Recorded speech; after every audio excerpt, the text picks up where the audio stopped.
बिस्मिल्लाहिर्रहमानिर्रहीम। अस्सलाम वालेकुम नाज़रीन, आप यूट्यूब चैनल देख रहे हैं। मैं इमरान ख़ान हूँ। यहाँ कुछ बड़ी अहम ख़बरें हैं, मैं आपके साथ शेयर करता हूँ। आपको आइडिया हो जाएगा कि पाकिस्तान अब किस तरफ जाने वाला है। एस्टेब्लिशमेंट को एक बात समझ आ गई है कि जैसे जैसे पाकिस्तान में वक्त गुजरता जाएगा उनकी मुखालफत में इजाफा होता जाएगा। अभी उन्हें पाकिस्तान तहरीक इंसाफ की मुखालफत का सामना है।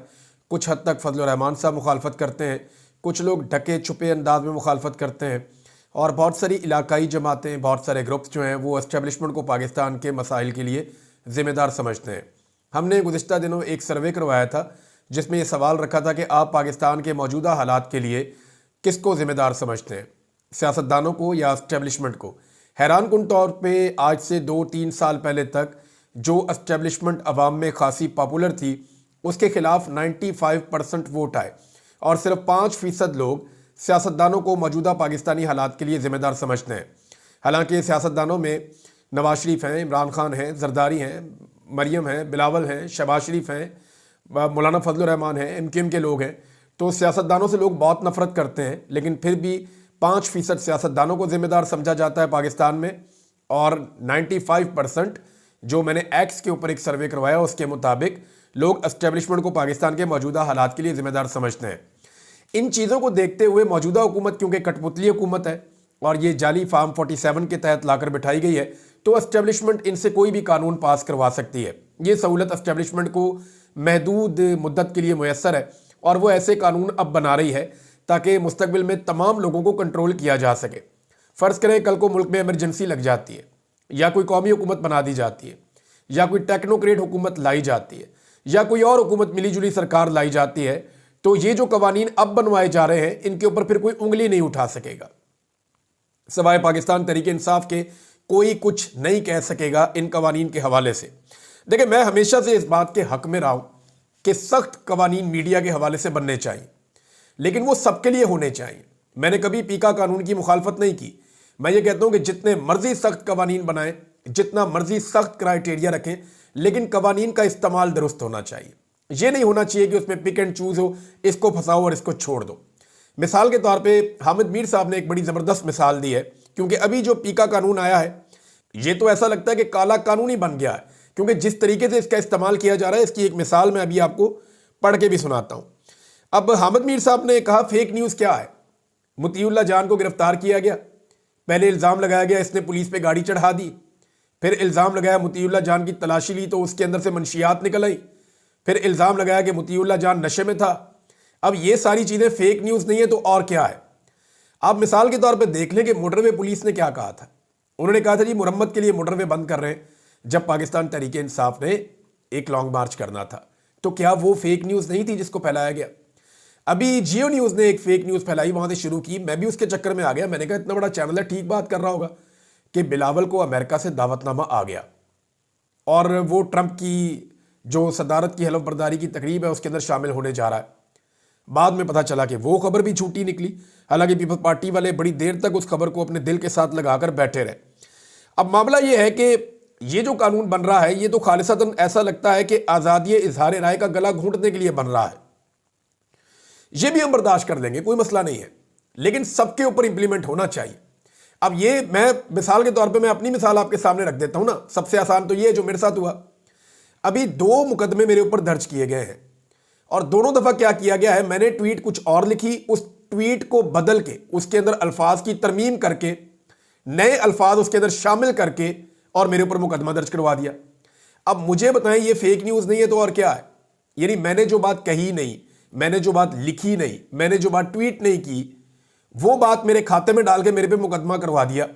अब जो मुकदमा करवाने वाले हैं या जिन्होंने ये तरमीम की है उनके खिलाफ मुकदमा बनता है ना, लेकिन मैं कहां दरखास्त दूं। मामला यह है कि यहां पे पिक एंड चूज है। मुखालिफिन को कुचलने के लिए इस कानून को इस्तेमाल किया जाता है और इसको बनाने का कोई और मकसद नहीं है। अब मिसाल के तौर पे व्हाट्सएप ग्रुप की एक खबर आई है। ये खबर आप सुनेंगे तो आपको आइडिया हो जाएगा कि ये पीका कानून क्या है और ये आने वाले वक्त में क्या करने वाला है। यही कानून कल को पीपल्स पार्टी, PMLN और बाकी जमातों के खिलाफ भी इस्तेमाल होगा, क्योंकि कल को इनके ऊपर भी जो है वो नज़ला गिरेगा। एस्टेब्लिशमेंट जो है उसको इस बात का आइडिया है कि पाकिस्तान में जिसने भी इलेक्शन लड़ना है उसने हमारे खिलाफ ही लड़ना है अब, और हमारे खिलाफ ही जो जाएगा उसी को वोट डालेगी पाकिस्तान की आवाम। तो ऐसे में वो अपनी अब एक शील्ड बना रहे हैं कि कम से कम हम तो महफूज हो जाए। अब इसमें आप ये देखें कि व्हाट्सएप ग्रुप में कोई तौहीन की गई है मरियम नवाज की, और उसके ऊपर एक एडमिन जो है उसको गिरफ्तार कर लिया गया है। यानी अब आप किसी भी एडमिन को गिरफ्तार करवा सकते हैं। पहले एफआईआर देखें आप, एफआईआर बड़ी मिट्टी मिट्टी सी है, लेकिन मैंने बड़ी मुश्किलों से क्लोज कर करके उसको पढ़ा है, तो जो मैं उसमें से लिख पाया हूं वो मैं आपके सामने रख देता हूं। ये जनाब पाकपतन की एफआईआर है। जनाब एसएचओ थाना फरीदनगर, अस्सलाम वालेकुम। मैं ये मोहरिज हूं, ये अर्ज कर रहा हूं कि मन एसआई शबीर हुसैन, ये शबीर हुसैन साहब सब इंस्पेक्टर हैं, आबिद कांस्टेबल, सरकारी गाड़ी जिसका नंबर GAA है 756, ड्राइवर जिसका खुरम जावेद है और उसका कांस्टेबल नंबर 702 है। सिलसिला गश्त और पड़ताल जराइम, शर्की रेलवे फाटक पर हम मौजूद थे। यानी वो कह रहे थे कि हम गश्त कर रहे थे और गश्त करते करते हम सोशल मीडिया में घुस गए। How is it possible? यानी वो गश्त कर रहे थे, अचानक ही अगला जुमला ये है कि मौजूद हूं कि सोशल मीडिया वजीर आला पंजाब के बारे में तौहीन आमेज बेहुदा किस्म की जिसमें डर्टी लैंग्वेज इस्तेमाल की गई है पोस्ट मुलाहिजा हुई। यानी आपको हैरत नहीं हो रही है क्या लिखा हुआ है एफआईआर में? एफआईआर में लिखा है कि पुलिस अपनी गाड़ी पे गश्त कर रही थी। वो एक सब इंस्पेक्टर कह रहा है जनाब मैं गाड़ी में गश्त कर रहा था, एसएचओ साहब, गश्त करते हुए मेरा गुजर हुआ सोशल मीडिया पर से, और वहां मैंने देखा कि मरियम नवाज के बारे में डर्टी लैंग्वेज इस्तेमाल की गई है, एक पोस्ट मुलाहिजा हुई। गश्त के दौरान इनको एक पोस्ट मिलती है, किसने दिखाई, कैसे दिखाई, कोई बंदा मिला उसने दिखाई, या कोई मोबाइल पे बंदा चेक कर रहा था, ये पीछे से अचानक पहुंच गए, इन्होंने जाके उसके मोबाइल में देख ली, इसके बारे में कुछ पता नहीं। वो कहते जी अचानक पोस्ट मुलाहिजा हुई जो कि मुसम्मी हाफिज, इसका नाम अजीब सा मिटा हुआ है, ऐसा लगता है इजहार अमीन है, और उसका मोबाइल नंबर आगे लिखा हुआ है। इसने इस मोबाइल नंबर से अपलोड की, मोबाइल नंबर से अपलोड की, इसका मतलब यह कि ये व्हाट्सएप की है। मोबाइल नंबर से जो पोस्ट अपलोड होती है वो व्हाट्सएप पे अपलोड होती है, जो आती है उस पर फेसबुक पे, ट्विटर पे, बाकी जगहों पे उसमें नंबर मोबाइल का नहीं होता। अच्छा जी, अपलोड की जो कि पाकिस्तान के टाइगर्स ग्रुप में की गई। ये ग्रुप बना हुआ है पाकिस्तान के टाइगर्स व्हाट्सएप के ऊपर, उस ग्रुप के अंदर इस मोबाइल नंबर से एक पोस्ट हुई जो कि हाफिज इजहार अमीन नामी बंदे ने की है। फिर वो बताते हैं जी मज़कूरा ग्रुप का एडमिन आसिफ फरीद वल्द अब्दुल जब्बार है। इसका एड्रेस जनाब फलां फलां करार पाया है, और करार पाया है और यूएसबी में हमने सबूत भी हासिल कर लिया है। हाफिज इजहार अमीन ने जानबूझकर पोस्ट सोशल मीडिया पर अपलोड की और आसिफ फरीद ने यह जानते हुए कि पोस्ट तौहीन आमेज है, गैर कानूनी है, उसे डिलीट नहीं किया, और दीगर ग्रुप के मेंबरान को पोस्ट को देखने का मौका फराहम किया और अवामुन्नास में इंतशार फैलाने की कोशिश की है। इर्तिकाब जुर्म हुआ है, पीका एक्ट के तहत मुकदमा दर्ज कर लिया गया जनाब। अब आप अंदाजा करें, यानी इसका मुद्दई कौन है? पुलिस वाला गश्त कर रहा था, गश्त करते करते अचानक एक पोस्ट सामने आ गई। ऐसे डिजिटल दौर में हम जी रहे हैं कि पुलिस वाला गाड़ी चला रहा है, अचानक सोशल मीडिया की सामने आकर खड़ी हो जाती है पोस्ट, और वो देखता है अच्छा व्हाट्सएप ग्रुप के अंदर ये चल रहा है, और फिर उसके बाद यानी कोई उसको बताता नहीं है, बीच में कोई लिंक नहीं है, यानी ये एफआईआर रद्दी की टोकरी में जाएगी। लेकिन ये काटी क्यों गई, इसको जरा आप समझें। ये एक परफेक्ट एग्जाम्पल है कि मुखालिफिन को कुचलना कैसे। यानी इस बंदे के ऊपर कोई तप होगी, या ये पाकिस्तान तहरीक इंसाफ का बंदा होगा। अब इस बंदे को कुचलने के लिए या इसको निशाना बनाने के लिए बड़े आराम से यूएसबी के अंदर डाला कि मरियम नवाज की कोई 2-4 अजीब सी पोस्टें डाल दी यूएसबी के अंदर, और इल्जाम लगा दिया जी ये फलां बंदा है जो एडमिन है ग्रुप का, इस ग्रुप के अंदर इस बंदे की इस ग्रुप में ये आई है, और डाली भी किसी और ने। यानी आप किसी भी ग्रुप में कोई भी चीज डालें, ग्रुप का एडमिन वहां पे गिरफ्तार हो जाएगा।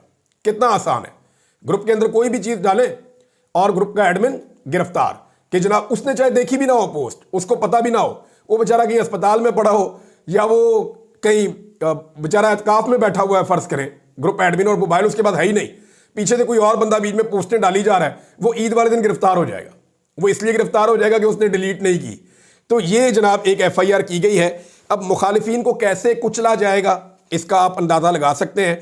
आज़ादी इजहार राय पाकिस्तान के अंदर तकरीबन खत्म हो गया है। ये ऐसा लगता है कि डिक्टेटर का ज़ियाउल हक का दौर भी ऐसा नहीं था जो लोग बताते हैं। परवेज़ मुशर्रफ के दौर में इतनी सख्ती नहीं थी और मीडिया के ऊपर इतनी पाबंदियां नहीं थी, बल्कि मीडिया परवेज़ मुशर्रफ के दौर में आज़ाद हुआ था, और इस दौर के अंदर तो मीडिया को तबाह बर्बाद कर दिया है। और ये सारा काम एस्टेब्लिशमेंट ले रही है अपनी अर्दली हुकूमत से, और अर्दली हुकूमत वो काम करती चली जा रही है, करती चली जा रही है। इनको पता भी नहीं चलेगा, कल को यही डंडा इनके सर पे पड़ेगा। और आप अंदाजा करें इनकी सोच का कि मरियम नवाज के एक नून लीगी एमपीए है और ये खातून है जिससे टिकटॉकर वज़ीर आला हाथ मिलाना भी पसंद नहीं करती। मैंने कुछ वीडियोस देखी हैं। अब ये कहती है जी नहीं मैदर पंजूथा, वो एक लड़ाई होगी उनकी नून लीगी बंदे के साथ, हाथापाई तक मामला नहीं जाना चाहिए और ना ही किसी को किसी की भी निजी जिंदगी में जाना चाहिए। ना नून लीग को ऐसा काम करना चाहिए, ना पीटीआई को ऐसा काम करना चाहिए। निजी जिंदगी में तो बिल्कुल नहीं जाना चाहिए। आप मेरा सारा करियर उठाकर देख लें, मैंने कभी किसी की निजी जिंदगी के ऊपर अटैक नहीं किया। मेरे सारे वीलॉग उठा के आप देख लें। अच्छा, अब इसमें हुआ यह है कि नईम हैदर पंजूथा साहब को वो कह रही है कि इंतजार पंजूथा की तरफ गायब कर दो ताकि ये ठीक हो जाए। यानी आप अंदाजा करें इनकी घटिया और गंदी सोच का। यानी ये गलाजत का ढेर नहीं है इनके दिमाग में तो और क्या है। जबरी गुमशुदगी को कोई शख्स ऐसे जस्टिफाई कर सकता है? यानी इस बात को ये जस्टिफाई कर रहे हैं कि ये इस पॉलिसी का हिस्सा है कि इंसानों को जबरी तौर पे लापता किया जाए, उनके साथ जुल्म और जबर किया जाए। इंतजार पंजूथा जिन हालात से गुजरे वो कहते जी नईम पंजूथा को भी उन हालात से गुजारो। इन्हें आइडिया नहीं है कि कल को ये हालात अगर आपके साथ होंगे तो हम आपके लिए भी आवाज उठाएंगे। जुल्म और बर्बरियत के साथ ये लोग खड़े हैं आज। इनको इक्तदार के नशे में बिल्कुल भूल गया है कि इंसानी हुकूक भी कोई चीज होती है। तो नाज़रीन, सिंपल बात यह है कि अगर पाकिस्तान की जो गवर्नमेंट है या एस्टेब्लिशमेंट है, ये अमरीकियों की मिन्नतें और तरले करने की बजाय या उनसे जाकर भीख मांगने की बजाय ये जेल में चले जाएं और जाकर इमरान खान साहब से गुजारिश कर लें कि साड़ी बस हो गई है, तो इमरान खान साहब इनको ज़्यादा बेहतर वे फॉरवर्ड बता देंगे और इमरान खान साहब इनको ज़्यादा बेहतर रास्ता दे देंगे इस सारे क्राइसिस से निकलने के लिए। लेकिन आप कुछ भी कहें कि ये लोग पाकिस्तानी तो हैं ना, इमरान खान पाकिस्तानी है, इमरान खान मुहिब्बे वतन आदमी है, ये सब जानते हैं। वरना बड़ा आसान था उसके लिए, उसको डील कई दफ़ा ऑफर हुई, वो छोड़ के चला जाता पाकिस्तान।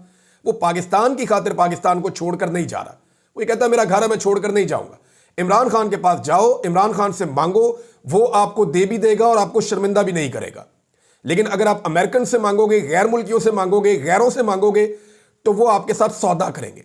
वो देखेंगे इस सौदे में उनको क्या फ़ायदा होता है और उनके फ़ायदे में पाकिस्तान का फ़ायदा नहीं होगा। हम जानते हैं कि इस खित्ते में उनके मफादात किसके साथ हैं और कितने ज़्यादा हैं और उन मफादात के लिए पाकिस्तान को क्या नुकसान उठाना पड़ सकता है या क्या कीमत चुकानी पड़ सकती है। लिहाजा इमरान खान के पास जाएं जेल में, उसमें सबकी इज्जत भी रह जाएगी और पाकिस्तान की भलाई भी होगी। लेकिन अगर यही जिद करनी है कि हमने अमरीकियों के आगे, मगरब के आगे घुटने टेक देने हैं और उनकी हर बात मान लेनी है, लेकिन इमरान खान के साथ बात नहीं करनी, तो याद रखें अपने अवाम के सामने सरेंडर करेंगे तो अवाम आपको इज्जत देंगे। अगर किसी और के सामने जाकर घुटने टेकेंगे तो वो आपको जलील और रुसवा करेंगे और ये आप होता हुआ देखेंगे अगर आपने अपने मामलात पाकिस्तान के अंदर खुद हल ना किए तो। मुझे तो नाज़रीन ये जो कानून जिस तरह के बन रहे हैं ना पाकिस्तान में, इनको देखकर ना एक दौर याद आता है डिक्टेटर्स का। ज़िया-उल-हक का दौर हो या मुशर्रफ का दौर हो, हम देखते थे दुकानों में, ख़ास तौर पे जो हज्जामों की दुकानें होती थी जहाँ आप कटिंग करवाने के लिए जाते हैं, या होटलों में या रेस्टोरेंट में, वहाँ एक ना छोटी सी तहरीर मिल जाती थी। वो बाज़ारों में बुक स्टॉल्स के ऊपर पड़ी हुई होती थी, वहाँ से लेके स्टिकर लगा देते थे कि सियासी गुफ्तगू से परहेज़ करें या सियासी गुफ्तगू मना है। यानी डिक्टेटर्स के दौर में सियासी गुफ्तगू मना होती थी। अब आप सियासी गुफ्तगू कर ही नहीं सकते। वो भी व्हाट्सएप के अंदर लोगों की प्राइवेट चैट होती है, एक ग्रुप के अंदर 10 लोग हैं, 20 लोग हैं, वो जो मर्जी चैट करें, वो आपस में बात कर रहे हैं। ये उसको उन्होंने सोशल तो नहीं किया, पूरी दुनिया में तो नहीं फैलाया। अब उसकी बुनियाद के ऊपर भी लोगों के ऊपर मुकदमा दर्ज हो रहे हैं। मुझे तो हैरत होती है ये पाकिस्तान को लेकर किस तरफ जाना चाहते हैं। ये कल को हाथ लगा लगा कर रोएंगे जो लोग आजकल खुश हो रहे हैं ना इस तरह के कानून बनाकर। आप देखेंगे इनके साथ होगा क्या। पाकिस्तान तहरीक इंसाफ ने यह क्लेम किया है, रऊफ हसन साहब ने, कि रीथिंकिंग प्रोसेस चल रहा है इस वक्त। यानी उन्हें यह लगता है, जो मैं अभी बात कर रहा था, कि इमरान खान से बात करें तो ज़्यादा बेहतर है, अमेरिका को और मगरब को भूल जाएं और उसके दबाव को भी अपने दिमाग से निकाल दें। इमरान खान के दिमाग में भी ये बात नहीं है कि वो मगरब की ताकत से वापस आएगा, वो भी अवामी ताकत से और इंसाफ की ताकत से वापस आना चाहता है। तो आप उसका भी कॉन्फिडेंस रहने दें, अवाम का भी कॉन्फिडेंस सिस्टम पे रहने दें और खुद भी बैठकर मामला हल कर दें, तो ये ज़्यादा बेहतर है। अब रीथिंकिंग प्रोसेस चल रहा है, उसकी एक निशानी ये है कि नून लीग के अंदर बड़ी खलबली मची हुई है। मैं आपको नून लीग और पीपल्स पार्टी की मिसाल दे देता हूं। जिस वक्त आप ये देखेंगे ना कि पीपल्स पार्टी गुस्से में आ रही है या अग्रेसिव हो रही है, बढ़के मार रही है बिला वजह, तो आप समझ जाइएगा कि पीपल्स पार्टी अब मुश्किल में है या उन्हें लगता है कि मुश्किल वक्त आने वाला है। पीपल्स पार्टी जैसे ही मुश्किल में आने लगती है तो ये बढ़के मारना शुरू कर देते हैं। अच्छा, नून लीग जैसे ही मुश्किल में आने लगती है ना तो ये गलतियां शुरू कर देते हैं। ये घबराहट में जैसे ही आते हैं तो गलतियां शुरू कर देते हैं। और पाकिस्तान की एस्टेब्लिशमेंट कभी भी मुश्किल में नहीं आती, वो दूसरों को मुश्किल में डाल देती है, तो ये मुश्किल भी बेचारे सियासतदानों पे पड़ जाएगी। एस्टेब्लिशमेंट इस मरतबा भी अपने आप को बचाने की पूरी कोशिश करेगी।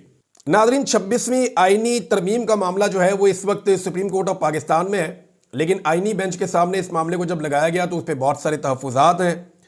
अब अगर ये मामला उन्हीं जजेस ने सुनना है जो इसके बेनिफिशरी हैं, तो फिर तो इंसाफ नहीं होगा। और पाकिस्तान तहरीक इंसाफ या जितने भी दरख्वास्त गुजार हैं, मुझे लगता है वो पहली ही पेशी के ऊपर एतराज़ उठाएंगे कि इस मामले को फुल कोर्ट में भेजा जाए। सबसे पहले इस बेंच को इस बात का फैसला करना पड़ेगा कि इस अहम तरीन मामले को, जो 26वीं आईनी तरमीम से मुताल्लिक है, क्योंकि ये आईनी बेंच बनने से पहले का केस दायर किया गया है, ये जो दरख्वास्त दायर की गई है, अपील दायर की गई है, ये आईनी बेंच बनने से पहले दायर की गई है, लिहाजा इसको फुल कोर्ट के सामने भेजा जाए।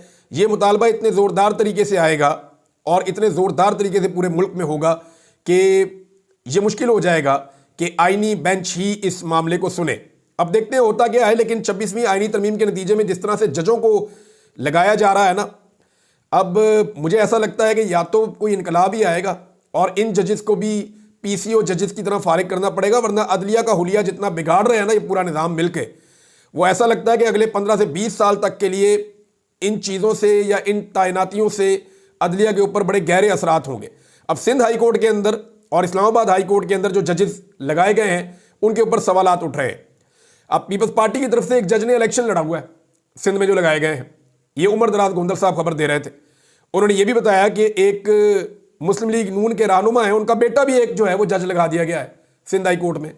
अब इस तरह जो जजेस लगेंगे जिनकी शोहरत के बारे से या उनकी जानिबदारी के बारे में पहले से मार्केट में खबरें मौजूद हैं, या वकला या जो वकला तंजीमें हैं या जो सहाफ़ी हैं वो इस बारे में जानते हैं, तो फिर इंसाफ के इम्कानात जो हैं उनके ऊपर सवालात उठेंगे। नाज़रीन, आज़म सवाती साहब के हवाले से खबर है, इसमें एक जो स्टेटमेंट है वो आमिर डोगर साहब ने दिया। आमिर डोगर साहब ने कहा कि मेरी रावलपिंडी की खुसूसी अदालत में आज़म सवाती साहब से मुलाकात हुई और मैंने वहाँ इंतहाई दर्दनाक मंजर देखे हैं।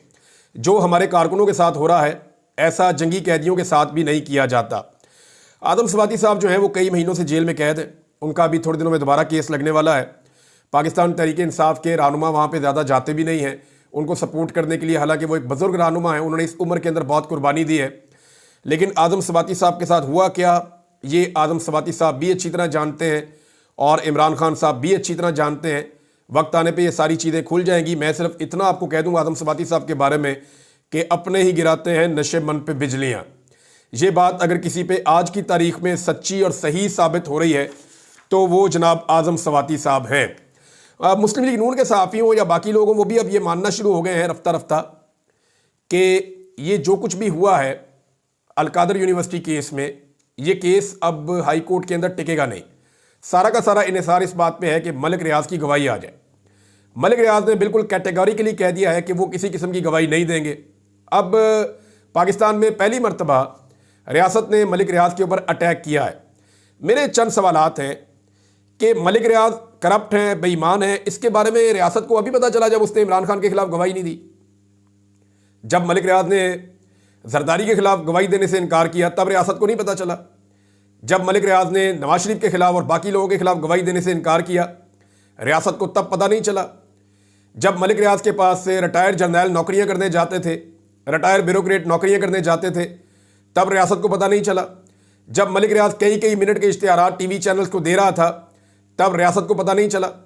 जब रियासती इदारे मलिक रियाज से चैरिटी के नाम के ऊपर बेशुमार काम ले रहे थे तब रियासत को पता नहीं चला। अब अचानक से दो चीज़ें हुई हैं। एक तो मलिक रियाज ने जिद पूरी नहीं की, उसने कहा जी मैं गवाही नहीं देता, झूठी गवाही मैंने नहीं देनी। और दूसरी चीज़ ये हुई है कि जो रियल स्टेट माफिया है पाकिस्तान में, माफिया इसलिए इसको कहूँगा कि इन्होंने पाकिस्तान का नक्शा ही बदल दिया है। बेशुमार ज़मीनें हैं जहाँ पे हरियाली होती थी, जंगल हो सकता था, जहाँ पे नेचर थी, उन सारों को तबाह करके वहाँ सोसाइटियाँ बना दी हैं और आधी से ज़्यादा सोसाइटियाँ अभी भी खाली पड़ी हैं, प्लाटों का कारोबार हो रहा है। तो रियल स्टेट माफिया के कारोबार को धचका लगा है मलिक रियाज के पाकिस्तान से बाहर कारोबार शुरू करने की वजह से। तो सोने की जो अंडे देने वाली मुर्गी है वो इनके हाथ से निकल गई है। तो ये दो वजूहात हैं जिस बिना पे आजकल मलिक रियाज के ऊपर वो लोग भी उछल कूद कर रहे हैं जिन्होंने सारी जिंदगी मलिक रियाज का नाम लेने की कभी जुर्रत नहीं की थी। तो नाजरीन अब तक के लिए इतना ही। अपना ख्याल रखिएगा, अपने इस चैनल का भी। अल्लाह हाफ़िज़।